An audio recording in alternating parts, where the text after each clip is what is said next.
Hello. We're actually live. We're live. That was awkward. You didn't even do a count in or anything. Sorry. um, I'm Joe. I'm Ashley. We are Geek to My Nerd.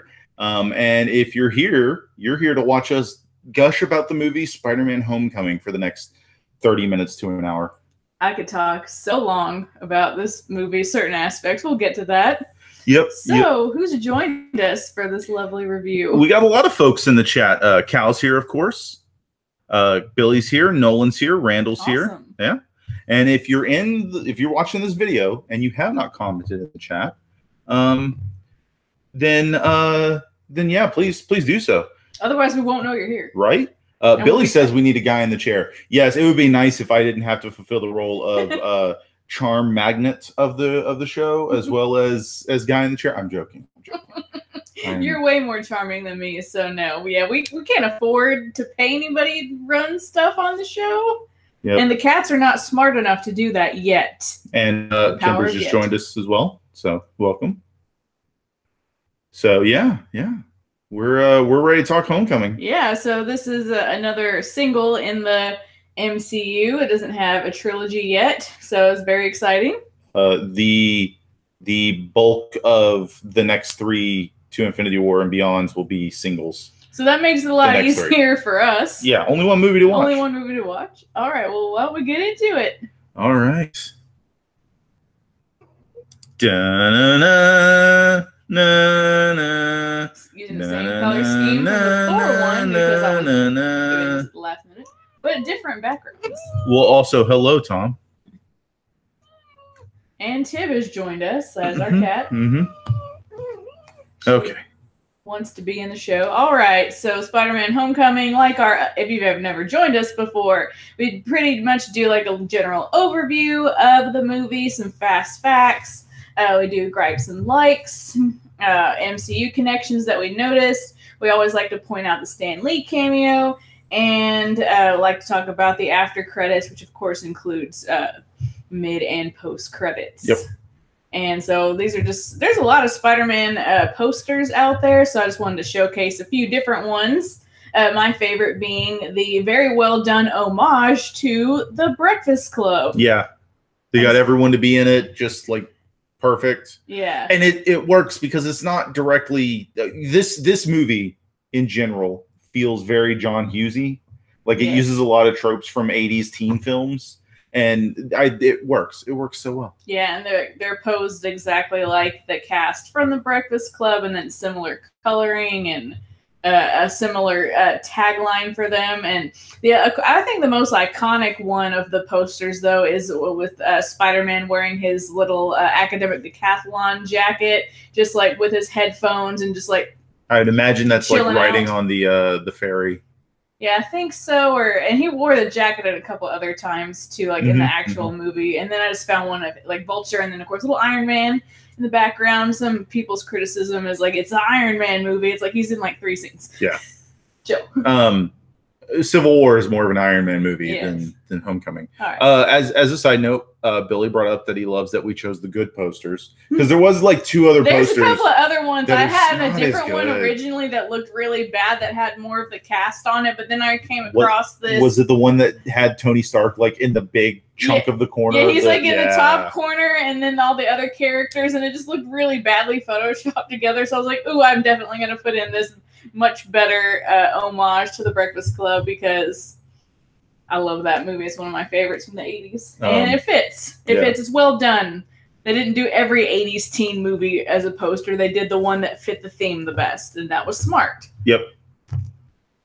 All right, so some fast facts about Spider-Man Homecoming. It was released last year in July on the 7th, so a little bit after the 4th of July weekend here in the United States. Directed by John Watts, who honestly I'm not familiar with.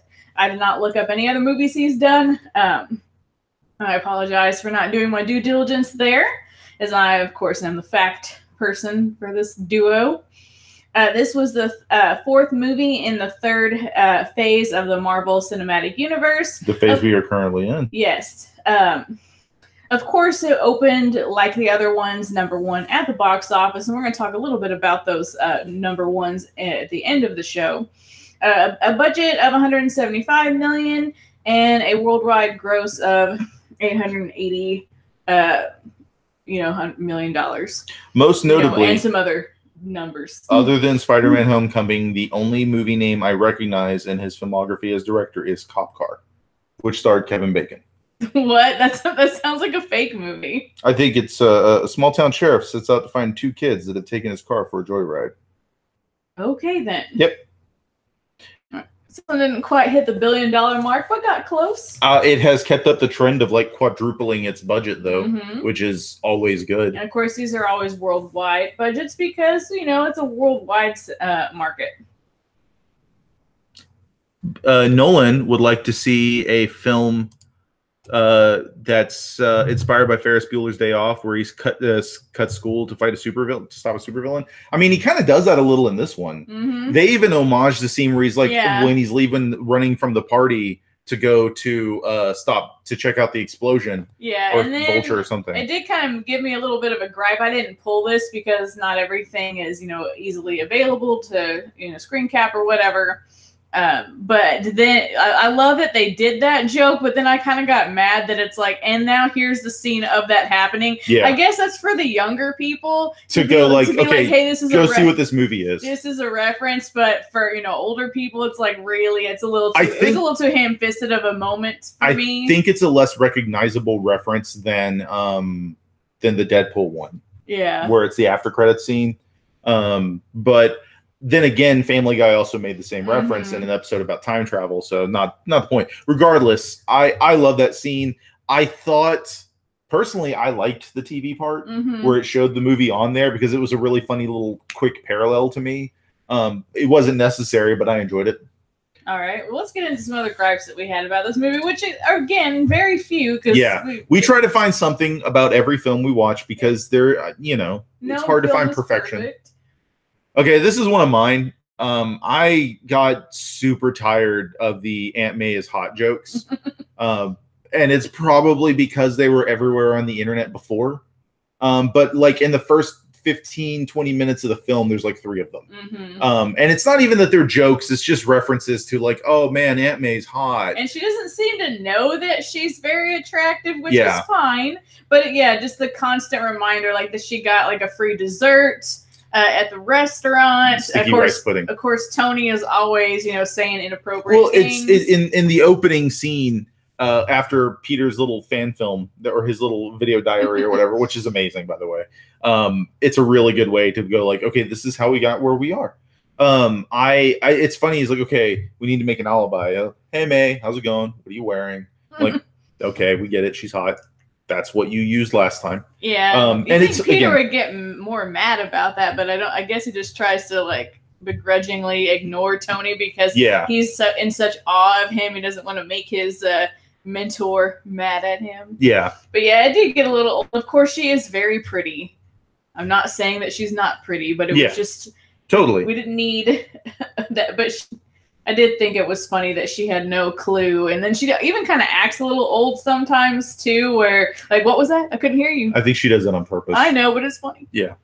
And, yeah, I think they make a joke about it, and I think in Civil War, like, yeah, we can be young, too, or whatever. Yeah, we look like this, too. Yes. Because, of course, I'm an aunt. Whatever. I've been an aunt since I was 2 years old, so. I am technically an uncle, but not from anyone in my side of the family. Because, Oh, yeah. So. Anyway, that's for another time. But in general, it's a mild joke. It's a minor complaint. But it's there. All right, and then I pulled this one to kind of represent we love Tony Revolori, but as Flash Thompson is definitely a different feel, but he's definitely not intimidating at all in the way that the traditional portrayal of the character has been. And so anytime he threatens Peter, it's like, there's no way you're going to be able to beat this dude up. Like, what are you going to do, throw money at him? Yeah. You just make fun of him on the internet, roast him on Snapchat? I like Tony Revolori, and he is a good Flash Thompson, but he is a very different Flash Thompson. Like, I don't want to see Tony Revolori lose his legs to become Agent Venom, because that's what happens to Flash Thompson. I don't want to see, like, Peter fight Tony Revolori because he's charming in his version of Flash Thompson. Yeah, like it's very minor. It is. It's a minor thing. It's a modification of the character to fit a modern time. It's the same reason, and I'm one of the minorities in this camp, so to speak. But I had no real major issue with in Batman v Superman, Alexander Luthor's portrayal from what's his face, Zuckerberg, played Zuckerberg. Yeah, you're not gonna get me to help you with this. I don't know anyone's names. Kimber will know. Yeah, you guys know. You guys, that guy. the guy who basically played Mark Zuckerberg in the Facebook movie and all that jazz. I had little issue because it's what I would imagine a younger Lex Luthor or Alexander or whatever in a more modern environment would be like. Jesse Eisenberg. Thank you, Cal. Someone would know. And Billy.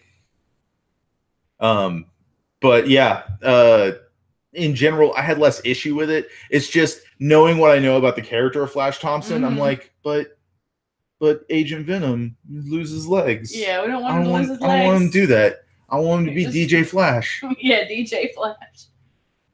All right, so those are really the only things. Yeah, it was super minor. We don't really have a lot of complaints or issues or gripes about this movie, because all in all, it's enjoyable. I do have one more thing, and it's a minor gripe. Mm-hmm. It's not really even a gripe. It's just if you've watched all of our 2 Infinity War and Beyonds, even movies that we didn't care as much for, like Iron Man 2, 3, and Thor: Dark World, we liked a lot more on this most recent viewing. We found a lot more gems, little tidbits here and there, things we loved about them. My opinion of this movie changed zero. And I'm even including movies like Ragnarok, movies we really liked the first time we watched it, where it was kind of like, oh, well, I found more things to love about this. But like with this one, it's just like, yeah, it's good. There was nothing in it that I could find afterwards. It's not really a bad thing. It means it's a good film. Solid. Yeah, I noticed a lot more MCU connections that I enjoyed. So I would say that I liked it just as much as when we saw it in the theater as now, and that's not necessarily a bad thing. Exactly. But, it's always good to go like, yes, I still like this movie versus, man, I never realized how bad that movie was. So, I feel like what I'm getting at though with all the other ones we've watched so far, it's a man, I forgot how good this movie was. This one is just like, yeah, it's good. It's good. Again, it's not a real problem. It's just something I would like to pay attention for the rest of these movies we do and be like, wow, did I forget about how good this movie was, or is Spider-Man the anomaly for me? What are they saying in the chat before we move on? Lots of little things. Keaton was a lot scarier when he wasn't in the Vulture costume. Yes, that Vulture costume was pretty intimidating, but he was scarier when you could look in his eyes. I got little, like, at one point when he's looking at the camera, I just hear, "You want to get nuts? Let's get nuts." Lots of things have been said. TJ is in the chat. Also, welcome, TJ. If anyone else is in the chat and I missed you, I'm sorry. I know Tom's also watching, though he's not in the chat.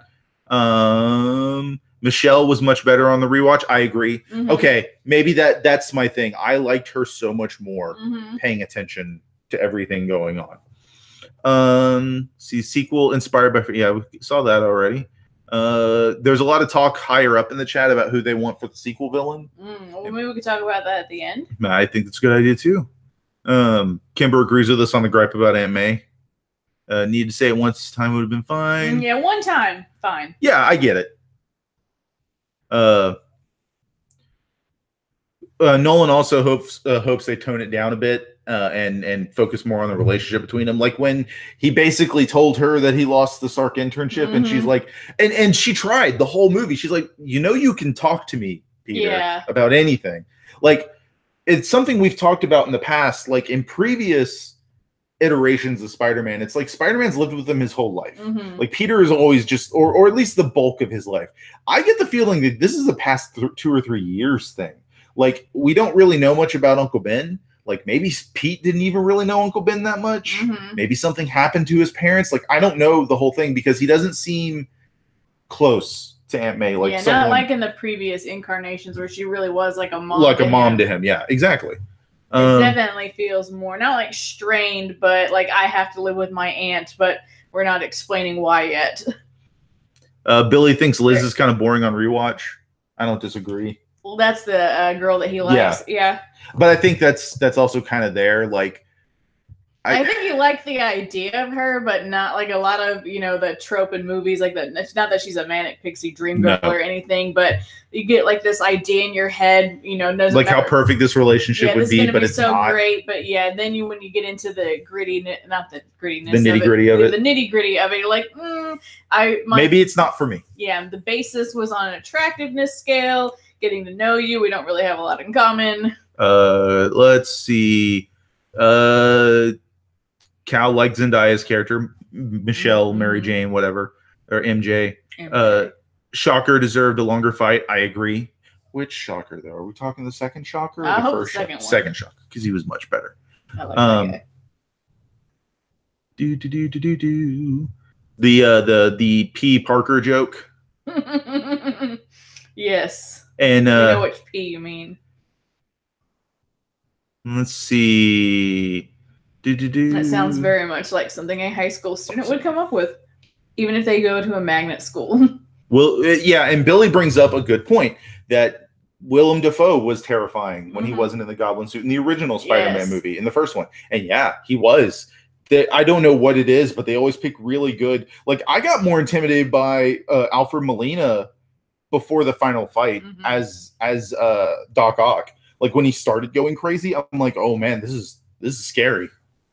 He's talking to his little tendrils. All right. Shall we go on to the things that we specifically liked about this movie? I believe so. Hey, Chase, welcome. Welcome. Just saw you pop in there. All right. So our likes. And some of these are very random. Again, it was what we could get images of, and some of it we forgot. I love that he's just like after school, just like in the middle of an alleyway. He could get caught. After changing into his suit. After a long talk about responsibility with someone, I forget who. Yes. Yep. Because your comment was when he hides his backpack behind a trash can. Well, that's not very responsible. Yeah, he puts it in a little web thing, but they even explain like, hey, these things will dissolve in like 2 hours. So, or somebody could just try to get it the other way. And then later on, we learned that he needs a new backpack, and she's like, "What? This is like the 6th one that you need." So this is a bad habit that our young hero has. Oh, he's obsessed. Yes.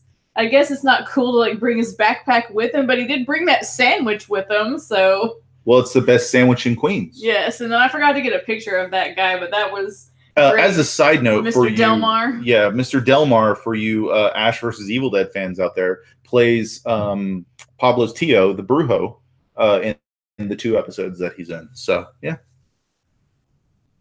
And then when he actually spots a real crime versus, is this anyone's bike? Yeah. Or like helping little old ladies across the street, just being your friendly neighborhood Spider-Man. And I loved those scenes as well. But this scene is the most Spider-Man to me because it's him just snarking the whole time. So he's just waiting there like, I wonder when they're going to notice me. I feel like that's something that the first trilogy of Spider-Man movies couldn't grasp quite as well. Like, he fought crime, but it didn't feel like a Spider-Man crime fighting thing. It felt like Batman with webs at first. And I think in Spider-Man 2, they tried to rectify it a little bit, but he was so mopey about not really wanting to be Spider-Man anymore that whatever. Common arc from back then. And then it's the same thing in Spider-Man 2. I felt that, or not 2, the second series, the Amazing Spider-Man movies, that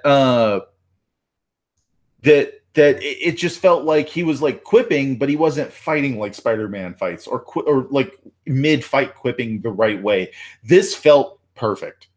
Wait a minute, you guys aren't the Avengers. It was great. And then they accidentally, or not accidentally, but they don't know how to use the weapons that they've bought from our villains, and they, hurt Mr. Delmar's store. But I'm so glad that Mr. Delmar and the cat survived. Yeah, I would have been so mad. I remember him getting Mr. Delmar out, but on second viewing, I'm like, wait, did the cat make it? You know how I feel about cats.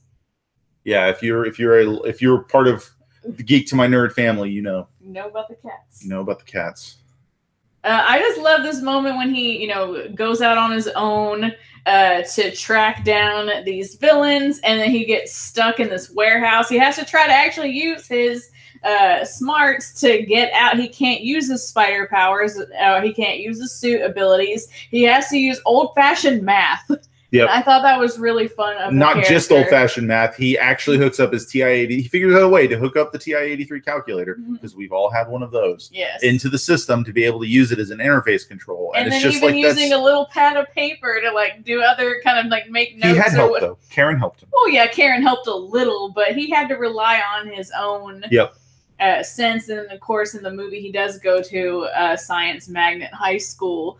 So like obviously, he naturally has these abilities, whereas in the other Spider-Mans, it seems like he goes to like a regular school, which is fine. But I thought that was a nice touch that he was in this specialized school for the because he's smart. And again, this is something that I don't think some of the earlier Spider-Man movies, like they try again. It's something that was tried in Amazing Spider-Man, but just didn't feel right. And something that was tried or didn't really try as hard in the original 3 Spider-Man movies, that Peter's really, really smart. And if it wasn't for Peter being Peter, he'd be going so many other places and be able to do so much. But he's, as I've said before, Spider-Man is his own worst enemy.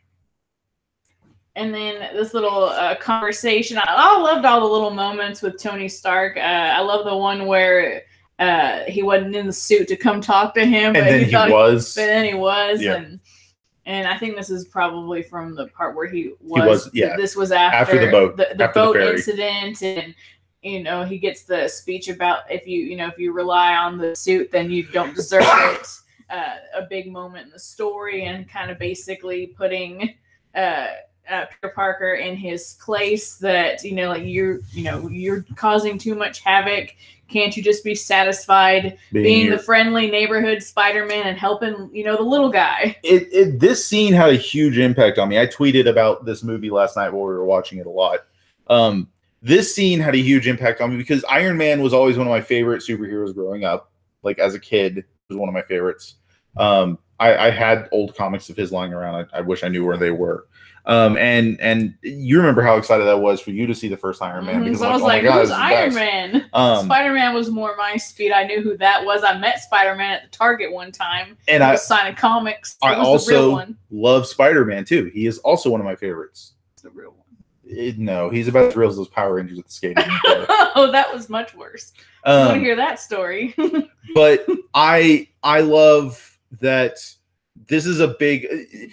You can almost say that the entire MCU is kind of Tony's story so far, because throughout a lot of the films that he's involved in, you see him grow as a person. You see the changes he's made. And this is him. Okay, then. That was a loud noise. That was a loud noise. Having a lot of responsibility for someone other than himself. He even complains a lot about having to go into dad mode, and obviously his at least 2 or 3 times he's like, "Oh my god, I sound like my dad." Yeah, and he didn't have his dad around for a lot of his life, and of course he lost his dad when he was young, or not like super young, but a little bit older than what Peter Parker is now. So it's definitely got to be a hard moment for him to like fill in this fatherly role when your dad was an absentee father because he was so obsessed with work, and then he wasn't there for you in your formative young adult years. Well, and it's just all the little things, and it shows that Tony is growing as a human and does care, and it's a fabulous arc. And I know it's Spider-Man's movie, but there's this moment in this film like this when he's just like, when, as Nolan points out, Peter says, if you even care, you'd actually be here. And he steps out of the suit, and Peter's face is just like, what have I said? Yeah. Side note, if you haven't seen that Infinity War trailer, so much. I know some people are trying to avoid that, so we'll not I know really talk it's about great. That. I'm just saying it's great. Are you ready to see some more stuff? Yep, more likes, because there's a lot. We got to go through a lot of these. This scene is great. Aaron Davis, the uncle, and I don't know if this is supposed to be foreshadowing or just a reference, but Aaron Davis, played by Donald Glover here, is the uncle of Miles Morales. Yep, Miles Morales. In the comics, he's the uncle of Miles Morales. And he even makes a mention that his nephew lives in Queens. He doesn't want these kind of weapons on the street. I'm kind of in the camp that maybe it's more of a 10 Rings of the Mandarin and the first Iron Man reference, where Mhm. we're like, maybe this could lead to something, but chances are good this is just there Yeah. because fans are excited that it's one of those things that when Donald Glover started becoming a big deal, Yeah, and people he's were a like, huge geek in real life. he's a huge Spider-Man fan, Mhm. huge Star Wars fan. So the fact that he's playing Miles Morales in the Enter the Spider-Verse is fantastic.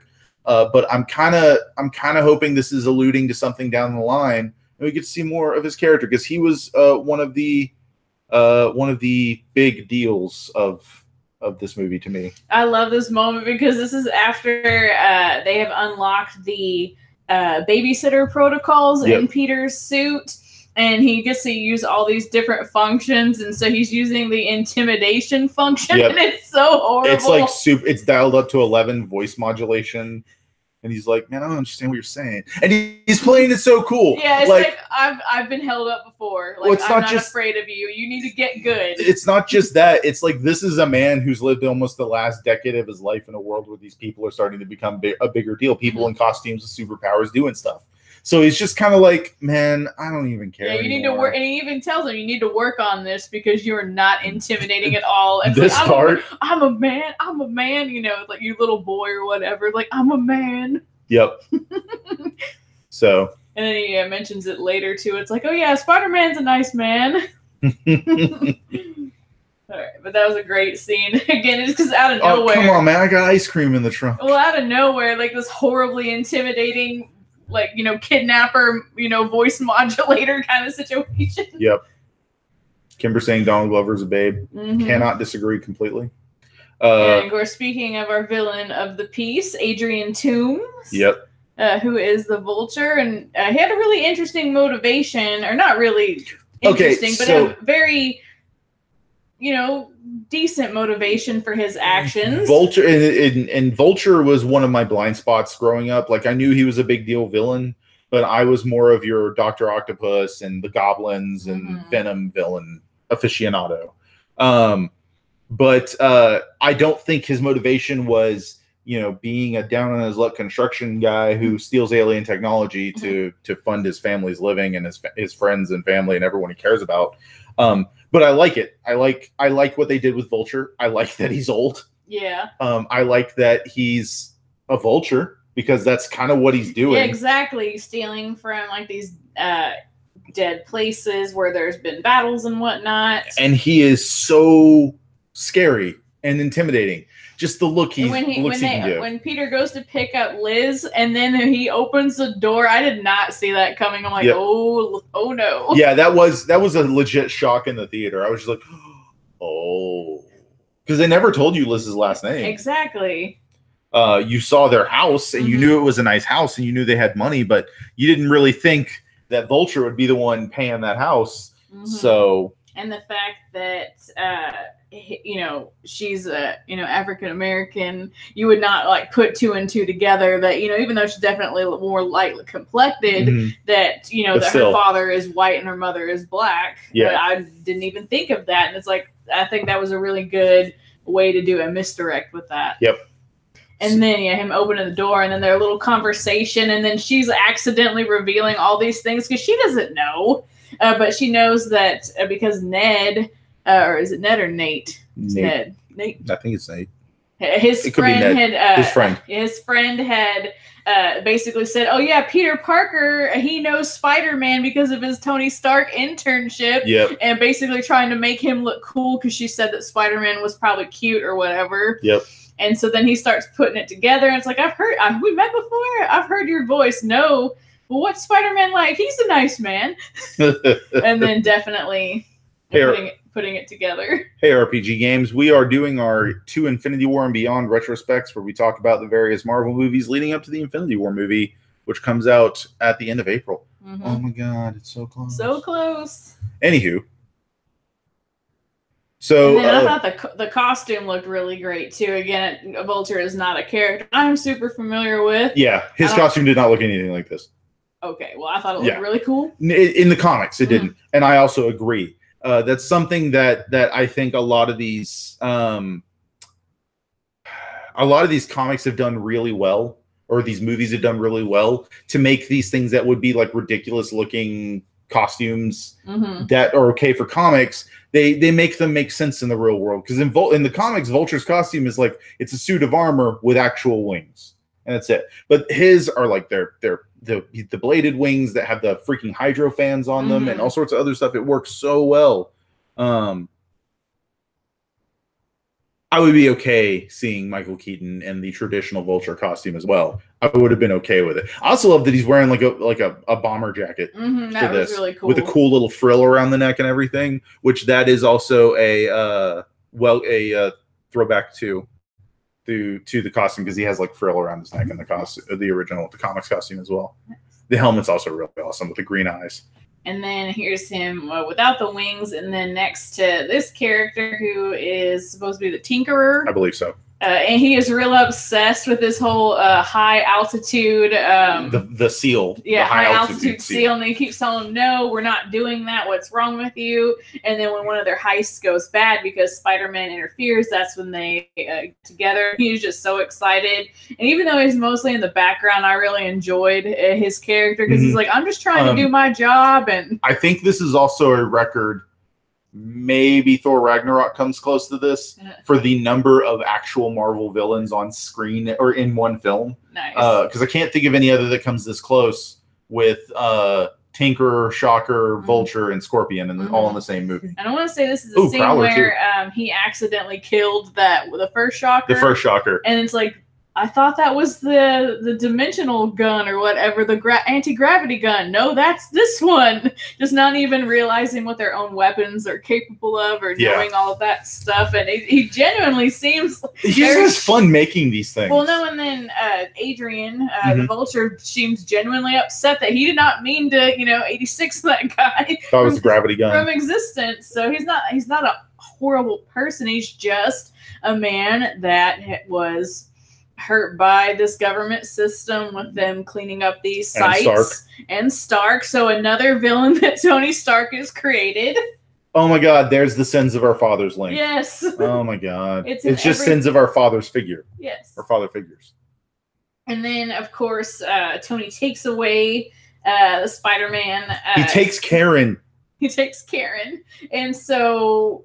obviously, he cannot let the Vulture get away with this, so he dons his homemade costume that he was prowling around in earlier, and it's totally ridiculous looking. Definitely looks like somebody in high school made it. I do like that it's it looks more functional than some of the original movies tried to do with that kind of costume, and B, I also really like that he does try to listen to what Tony tells him to do at first. He tried to tell Happy about this whole situation. Happy wouldn't listen. He's like, I can't let him steal that stuff. Yeah.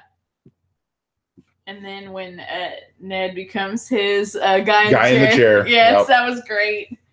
What are you doing? There's a dance going on. Porn. This scene was also really cool. The quote unquote test. Even though it wasn't test. Yeah, where they offer him a position as the Avenger, and he's like, no, I think I'm just going to be the friendly neighborhood Spider-Man. And they're like, oh, okay. Yeah, it's totally a test. That was totally a test. When he stops, he turns around. That was a test, right? Yes. Yeah, that's what it was. Happy will drive you back home. And even though they had just driven all the way here. Yep.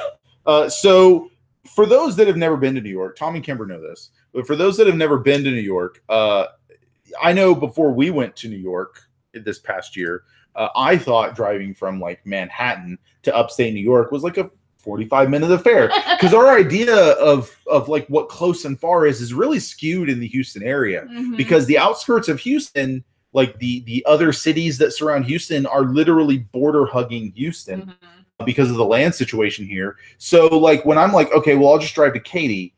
Yeah. Or driving from Deer Park to Houston, which has two cities in between Deer Park and Houston, it's still only like 30 or 20 minutes, depending on where you go. But no, driving to upstate New York is like a 2 or 3 hour affair from the Manhattan area. And it just throws me off completely. But seeing this now, after going down that trip, I was like, no, I buy it. I can see Happy being like, okay. I'll have him home by So 9. all of those like winding roads and whatnot, mountainous terrain, fun times. Another thing that I really enjoyed was like the awkwardness of like Happy and Peter's relationship.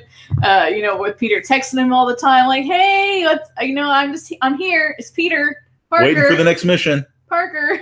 Like he has to tell him, and then that's such a kid thing to do as well. When Happy comes to talk to him in the bathroom, and there was another kid there, and he starts giving this big speech, and the kid's just like, "Flush, wash my hands, dry my hands," and Happy's just staring at this kid, and the kid's like looking back, like, "What is this adult doing in the bathroom?" Yes. How did he get in the school? Where's the security? How long have you been here? Long enough for that to be awkward. That was just a little great moment I liked. One of the things I really enjoyed about this movie is the school setting, and of course the cast of kid characters. It felt very realistic to me as far as schools go. Yep. I'm currently a classroom teacher. Joe, you've had classroom experience, so I thought this was a very real portrayal of what this kind of school would be. Especially a magnet school. But in general, a high school, a modern American high school is just full of this is accurate. This feels accurate. And it works. And everything about this school feels like a real school. And it's so nice. Yeah, we see just the diversity of like the classmates here in this one scene. This was the only one I could really find. Also, the diversity of levels of giving a crap. Yeah, she's reading on human bondage or something. Something like that. Something like that. And then I think this is when they're watching one of those Captain America PSAs. Before the fitness test, and they just seem so bored. And then we see like a couple of like Hasidic Jewish characters, and just like a very diverse population at this school. So I thought that was really nice too when it came for extras as well. It was not just like one type of student. And in the other classroom scenes, you see like the different dress that they're wearing, and like one is an ROTC student, and so they have like a wide variety of stuff going on here where it makes it feel like a real school. Yep. As a side note, Billy brings up the comment that when Ned's grilling Pete on all of his abilities and what he can do, can you summon an army of spiders? Which I think is literally something from a comic that he uses, that Spider-Man jokes about to someone he's stopping about, like, if you don't put that down, I'll summon an army of spiders, and the guy runs off screaming.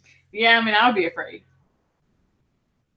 And then, when Ned finds out, like, I just love it. Peter's sneaking into his house. It's all casual or whatever. And he's around, and his friend drops this Death Star that he's been working on. And they're so excited that they even have the Death Star, Lego Death Star, which probably cost a lot of money. So definitely kind of indicating that these two kids are probably more on the lower income side, or definitely having to pinch their pennies. Look at the yellowing around Peter's door. Yeah. That is a real apartment. Yes. That is not overdone to look fake. I mean, it is, but it's not overdone to look fake, or it's not too nice. This is a real kid's room. And yes, Tom Holland has abs. Yes. And then I just love Michelle. Should we stop looking, or do we look too long? It'll be weird. Too late. Yeah, you're already weird. Yeah. And it's like, why do you hang out with I have no friends? Yeah, because I don't have any friends. I love her reason for going to detention. Yes, she likes to sketch people at their lowest in crisis. Yeah, sketch people in crisis. She was great. She definitely felt very real from a lot of girls that I've had interactions with. Yep. That everybody felt very real. And then when he steals Flash's car. This is actually my dad's car, Mr. Spider-Man, and I can't, and then drives off with it. It's perfect. And then wrecks it immediately. Yeah, runs into a bunch of bikes. Yeah. I also love when they're getting rescued by Spider-Man at the Capitol, and he's like, "Do you know Peter Parker?" Yep. I guess the one thing he wants to know, and of course the trophy. Got to save the trophy save myself, because Flash is selfish. This guy, Martin Starr, Mr. Harrington, the academic decathlon teacher. Yep. This is when he's getting interviewed because can't lose another the incident at the trip. Yeah, it would be so devastating to lose a student again. There's a long pause. again. So I want the Mr. Harrington origin story movie. We Yeah. need to find out what happened. With that student. I need that movie. Yep. I mean, just look at his face. I'm sorry, I get so excited about all the school stuff. And then the best coach ever. Which Billy brought up the great Hannibal Buress stuff. I mean, I guess we're good. I love in the scene we were looking at earlier when they're watching the Captain America video, getting ready for the physical fitness test, and Captain America's like, "My friend here," and him versus on the other side of the TV. Yeah, not even standing on the right side. I was like, I'm pretty sure this guy's a war criminal now, but we have to show this because the state said, which is like the truest moment in any school ever. Yeah, the state said we had to cover this. And the coach is even saying that. That's such a true moment. Yeah. Like, we know this coach, basically. We all know this coach. We all know this coach. We've had this coach. This coach could not work in certain buildings currently. We know this guy. And then my favorite moment when Peter decides to just exit detention. Where are you going? Come back. And he's just whatever. Because he knows his name. He'll just turn him in later. That's what you do when somebody just walks out your class. You take their name down, you write it up, they'll get counted, truant, and get in trouble. And that's when he asks MJ, like, what are you doing here? You don't even have detention. Oh, I like to sketch people in crisis. See, it's you. All right. Before we move on to our MCU connections, let's check back in with the chat. Nolan saying that it makes him feel that the Martin Starr is the same character from Freaks and Geeks. I can buy it. When he gets older? Yep. I could see it. Never seen Freaks and Geeks, but I know he's some of the geeks. He is very much one of the geeks. He looks so different back then too because he was so young. He doesn't look that different. The only real difference is he grew his hair out and has a beard now. Okay, well he fits it. He fits the character better or whatever. He looks better now than he did back with then. An intense peanut allergy. Yes, TJ. He had an intense peanut allergy. Yes, that was a very traumatic episode. And he's also in Silicon Valley right now. He was also, I think, a professor on Community. Yes, in one episode. I think it was about it was the student UN, right? I think so. The student model where they UN. had the arguments between. He's everywhere, and he's great. He's honestly fantastic. But yes, we need the Mr. Harrington origin movie. Come on, Marvel. You know we want it. But yes, other than that, just lots of little things here and there of people talking about because he did in 60s comics, the jackets and things like that. Yep. Yeah. So we're ready for some MCU connections? And I didn't even get all of them because I forgot. This movie is peppered with them. So one of the first things it starts out with is 2000, or 8 years prior, with the events that happened in the first Avengers with the Chitauri invasion. And so this is presumably Liz's drawing. Yep. Because Toomes is talking about it. And then you pointed out that they're right at the place where Hulk punches Thor. And the iconic scene after they bring down one of the Leviathans, Hulk and Thor are standing on his back, and Hulk just slams Thor on the side and he just sends him flying. That's where they are. And because you could see the grated glass in the background kind of stuff. So Cal was just bringing this up in the chat that we got the principal's photo this time. Principal Morita, the grandson or son, I don't remember the exact relation, but it's grandson or son of one of Cap's Howling Commandos. You could see in the photo, it's a photo of it. We unfortunately can't have a super great photo, but it's a photo of his father, grandfather, whoever. And then the one that's kind of blurred off to the left of it is the Howling Commandos group photo. I think the actor portrayed both characters. It's the same. Yep, it's the same actor. And one moment that we didn't get was the beginning of the movie starts off with Peter Parker's introduction in Civil War. So just in case you didn't see Civil War, it kind of gives you the quick background on the character. It's all from Peter's involvement in the situation. And so it's a lot of found footage-ish where it's it's him recording on his cell phone. Yeah, his cell phone. And it's you can't show that to anyone, right? Yeah, I know. But I didn't get a picture of that. In the background of this scene at their school, where it has like some figures in important figures in science, we see that Tony's father is on the mural back there. Oh yeah, that is Howard Stark. A little nice, little nod there. I forgot what site I found that on, but that was something like, oh, cool, in the background. I would not have realized that. A little Easter egg. These.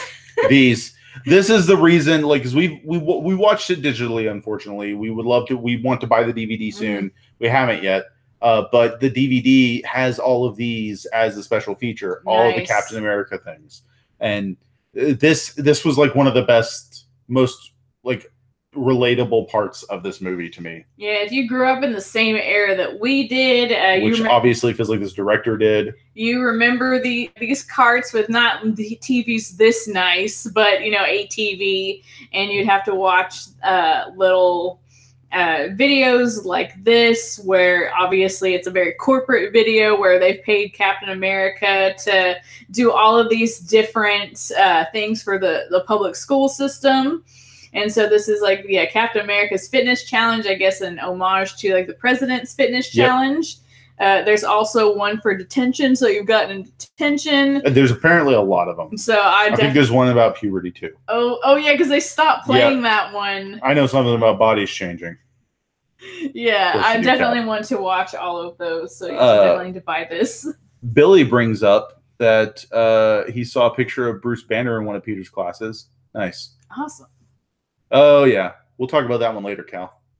And then when Toombs is digging through all of Tony's stuff and they're moving upstate, he finds all sorts of different artifacts from the different Marvel movies, like Chitauri weapons and chunks of Ultron. Other things. Yeah, there's like one of Ultron's face. One of the guns, I think, in the movie is a reclaimed Ultron arm. Mm-hmm. And so then he sees Tony Stark's mask and tosses it because Tony is the cause of all of his problems. Mm-hmm. If it weren't for Tony, he's about 50% of all of his problems. Yeah. If it weren't for Tony, his life would have turned out differently. And then towards the end of the movie, we get a little cameo from Pepper Potts, and she's horrified that Peter Parker did not take the offer and feels like Happy and Tony, mostly Tony, ruined everything. Like, what did you do? And it wasn't either of them. Mm-hmm. It was just like, no, I'm going to offer this to the kid. He did a good job. He wants it, clearly. So, yeah, here we go. And then I just want to be a friendly neighborhood Spider-Man for a while. He's not ready to quit school and that kind of stuff. Stick to the streets for a while. And so she's horrified, so they had to come up with an alternative plan. I love that the alternative plan is him being like, I mean, I could propose to you. And she's like, are you kidding? Yeah, like, seriously? You still got that ring, Happy? I've had this ring since 2008. Of course you did, Happy. So our Stan Lee cameo is coming. But we'll catch up on the chat real quick. Principal, Bruce Banner thing, the patience comment. Be patient, Cal. Was worried that Iron Man's suit in the plane was going to turn out to be Tony trapping the Vulture. Didn't, and yeah, the Gwyneth Paltrow Pepper being in the last scene surprised me too, because after Age of Ultron, there was kind of that feeling like both her and Natalie Portman weren't going to be coming back. Yeah. It kind of was like okay. Especially because, Tony was hitting on May, and yeah, that's just Tony. That felt like it was something he was trying to do, though. Mm-hmm. So, but yes. Yeah. So on to our Stan Lee cameo. Yes, this is a fun one near when Spider-Man is trying to be a friendly neighborhood Spider-Man and stop a car thief who apparently was breaking into his own car or something. Mm-hmm. It was very conspicuous. An entire neighborhood goes ape. Yeah, because the car alarm goes off and people are like, what are you doing? And then that's his car, and then Stan Lee pops his head out. And he's like, what's going on? And they're like, hey, Gary, how you doing? Oh, good, Margie. How's your mom? How's your sister? Yeah. Just, fun little cameo. Yeah. And then, of course, our mid and post credits. Yep. this little scene between one of the villains from previously in the movie. And this was a perfect opportunity for Toomes to out Spider-Man because he knew who he was. Yep. But he's like, if you think I know who he is, he would be dead already. And so that was pretty... It's a pretty good way to cover it. Yes, because obviously he had some gratitude to the Spider-Man because he saved his daughter and he saved his life. Yep. He didn't let him die, so... That's a very interesting way to go about it. And then, of course, this is a little allusion to the fact that this character is a scorpion because he's Matt got Gargan. the scorpion tattoo. Well, and they use his name earlier. And again, I love that they do this. They use the names for those big hardcore comic fans that will recognize them. Yeah, like, wait, did they just say Matt Gargan? He also is Venom at one point. Nice. Yeah, they give those little allusions, those little Easter eggs.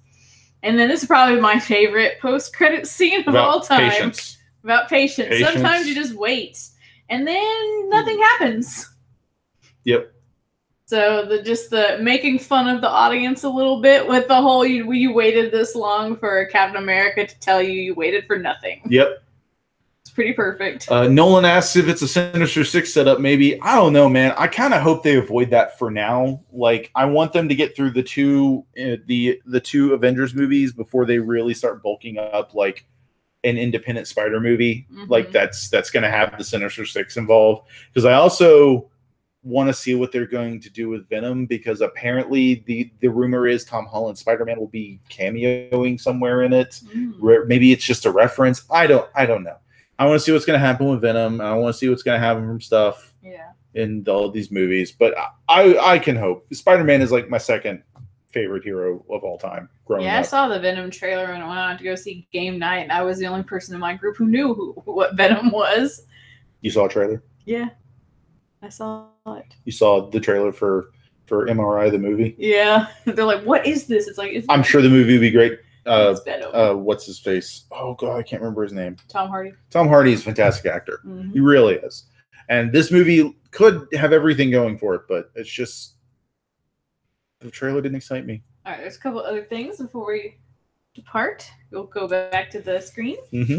All right, so we've been filling out our little phase sheet.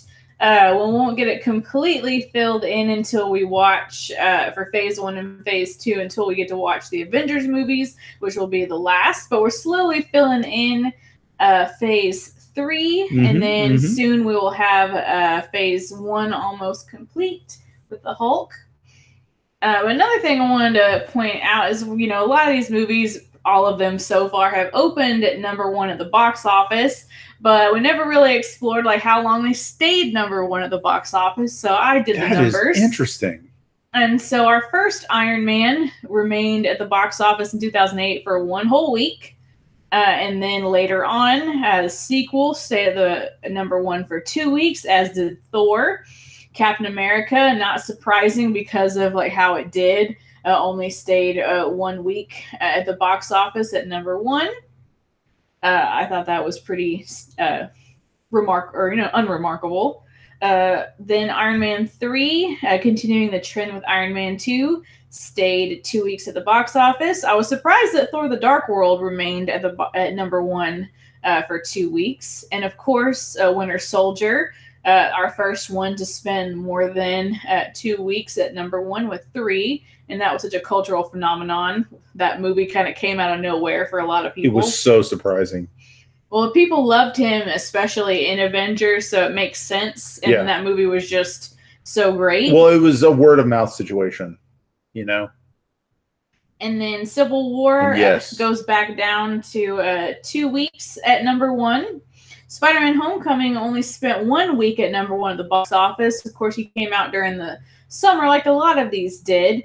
And there's a lot of competition in the summer, so I'm not surprised that it had a huge drop the next week. I don't remember what else came out. I think that summer was weird, too. Thor Ragnarok came 2 weeks at the box office, and Black Panther is currently in its 5th week at #1 in the box office. Not for lack of other movies trying to not let it be #1 anymore. Yeah, because another Black-led film, A Wrinkle in Time, was #2 at the box office. So Black-led movies at number 1 and number 2 at the box office is pretty awesome.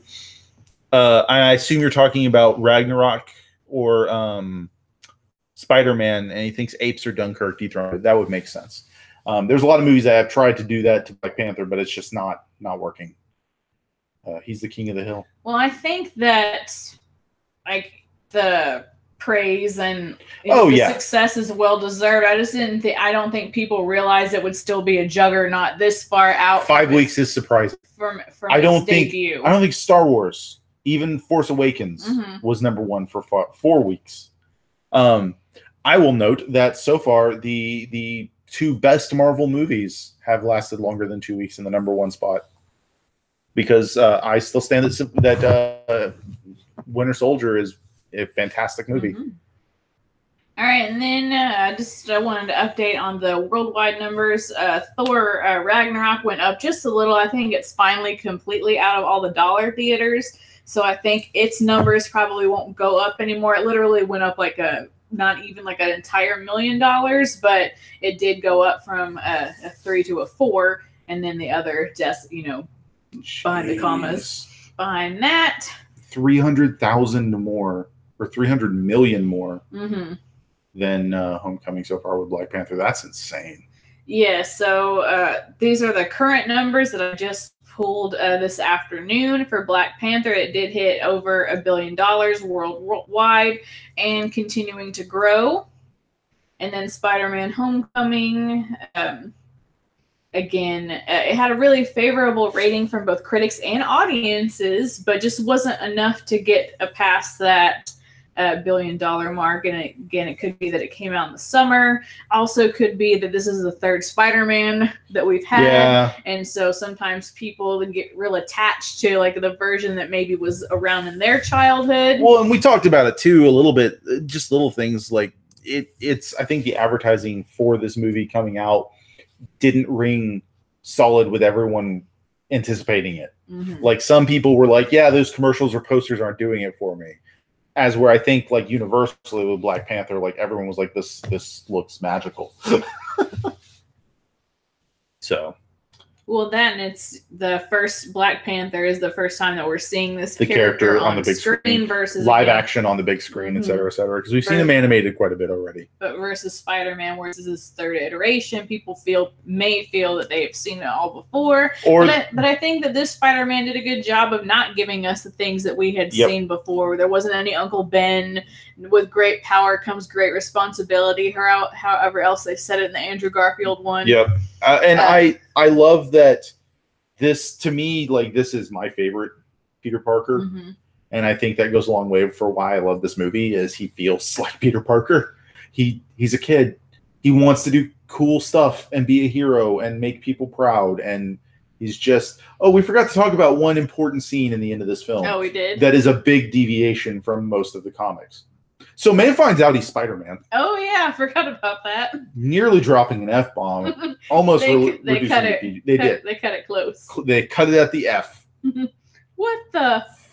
And it cuts. And I'm going to be interested to see how that shakes out in future movies. Yeah, because it can't just be like, oh, yes, my cosplay for Comic-Con. That is a really good cosplay, Peter. Where did you afford that? So won at the lottery. For as much as we may have griped on the whole hot Aunt May thing, I did love Marissa Tomei's Aunt May. She was great. She was. She did a good job. I also feel like this Aunt May was a hippie. Yeah, she definitely seemed non-traditional. Like bohemian hippie vibe.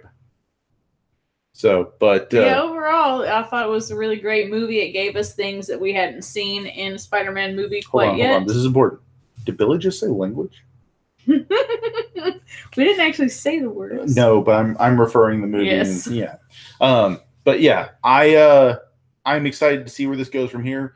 This is my favorite interpretation of Spider-Man so far. We got a villain we've never seen before on the big screen. They didn't just go Goblin or and like Harry, whatever his name is. So, where there's his friend in the movies. Osborn. Yeah, Harry Osborn. We didn't have any of that. So, side note, again, I love Tony Revolori's Flash, but it feels like Tony Revolori should have been Harry. Like maybe he should have been Harry Osborn. I don't know why. It feels like it would have worked so well. I would have loved him as Harry Osborn. Like maybe they kind of made fun of each other at first, but they kind of became friends because they're both kind of nerdy, geeky people. And we know his character has money, so. Well, it's too late now. It is. It's fine. It works. Anywho, is that all we got? I think that's all we got. Thank you for joining us. As always, we don't really know how to end these things. If you aren't already following us, you can click subscribe at the bottom and click the little bell for notifications when we do stuff. We don't only talk about MCU movies. We talk about other movies and things we love. We stream video games. Yeah. And you can also find us on Twitter, where I'm at the Spice Must Joe. And I'm at that _ Mrs. Davis. And we have a combined account at Geek to My Nerd with underscores between each one. So yeah, that's most of it. Yeah, we'll be doing some more Mana streams soon. This week. Maybe some other content in the future when we get a little bit more time once school lets out. So, stay tuned to all of that. Next week, we will be back probably around the same time to talk about Doctor Strange. That'll be the next one in our little Into Infinity War and Beyond. Yep. So looking forward to talking about Doctor Strange. Nolan thinks Timothée Chalamet should be Harry. I would love him for Ben Parker, i.e. the clone of Peter Parker. The Crimson or the Scarlet Spider. Because I don't want him to be Kane. Kane needs to be like, I don't know, some big dude. Anywho, thank you for joining us. We don't know how to end these things, so I'm just gonna lean over here. I'm gonna hover the button over the stop broadcast button, and you guys have a fantastic evening. Bye.